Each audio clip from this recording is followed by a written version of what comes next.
Hello YouTube, this is Dexter Nolan here with a brand new deck profile. Today I'll be bringing you Burning Abyss as I promised in my last video. This is the deck I'll be running for the European Championships, which I finally got my invite sorted out to.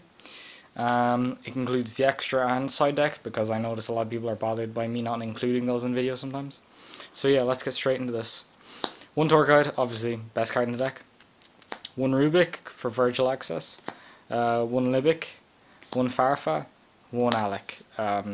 Just one Alice because you only ever need to toolbox them, and I don't think you need that many names in this build of the deck. It's a very trap heavy version. Three of the originals, so 3 Graf, 3 Skarm, and 3 Sir. These are all really good. I think Sir is probably the best one. After your first turn, it just becomes cycling Virgil, and Dante is just too strong. Then I run hand traps. I run 2 Valor. Just too good in this format, and 2 Maxi, also too good in this format. If Clifford's completely get killed, which they may do next list since they're already half dead, and they've been doing kind of well, and they're also going to be a very good option for Worlds considering the merged ban list as well as the Total Knights.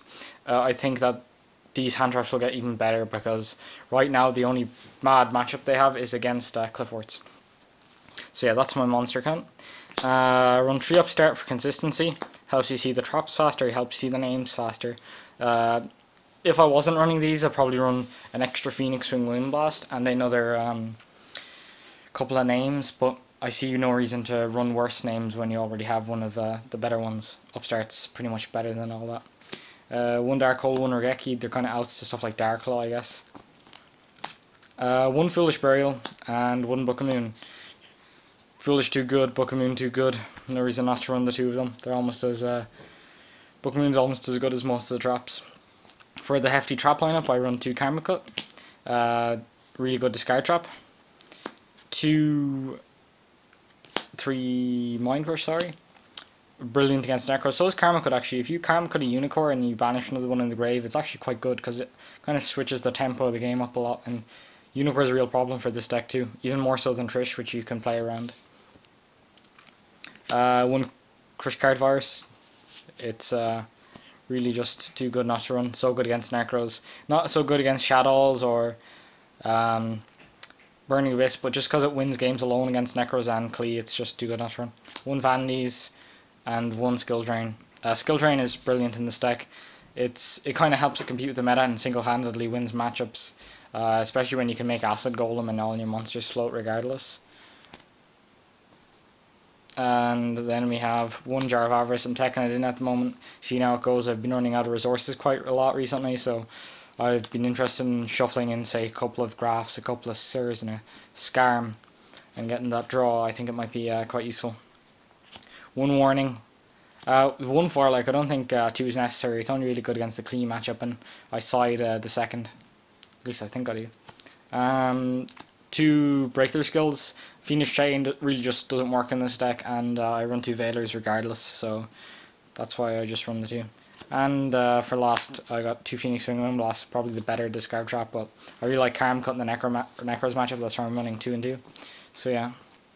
For the extra, I run double Dark Claw, which I cannot summon in this current build, but extra deck space is just so not tight that I really just don't care.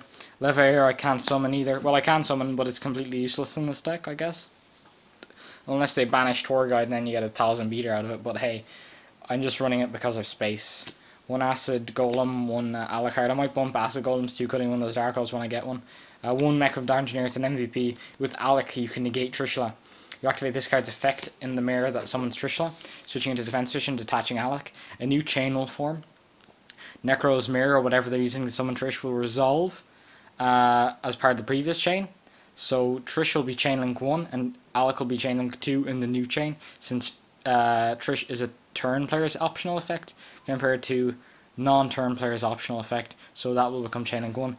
Chain link 2 Alec will negate Trish, and you will be laughing in your opponent's face because they may not have known that ruling. Run 2 Nightmare Shark. I'm cutting it down to 1. Probably another thing that can come out for a second Acid Golem, which is MVP in this deck since Skill Drain. 2 Downerd, triple Dante. Dante's amazing, best card in the deck, and double Virgil. Obviously 3 is unnecessary, but you can make the second if the first gets bottomless or whatever, because Rubik is easily recyclable. So yeah, that's it for the extra deck. And last but not least, for the side deck. Sorry about the awkward angles, by the way, I'm just doing this on the fly. 2 Vandy's Fiend, because it single-handedly wins the Necros matchup if they don't have it out. 2 Lancia, because it's great in the Necros matchup.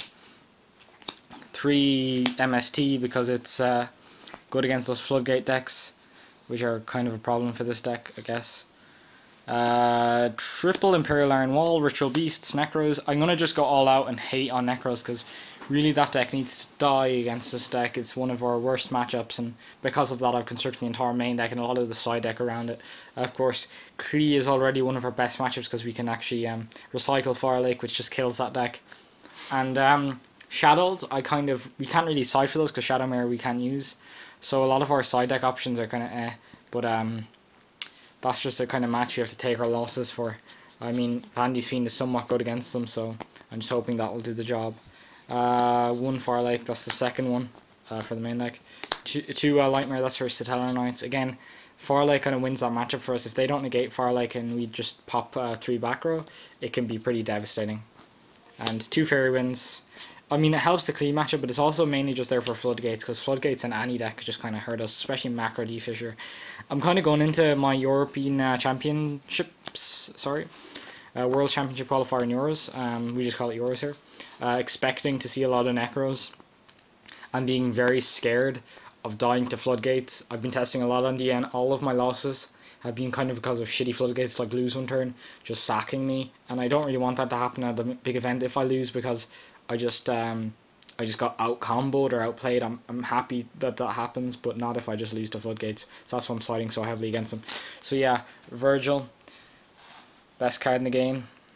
Virgil, best ever, amazing. So yeah, thank you very much for watching, guys. Please comment, subscribe, or like if you want, I guess, if you enjoyed it. And thank you for watching. So Dexternal now.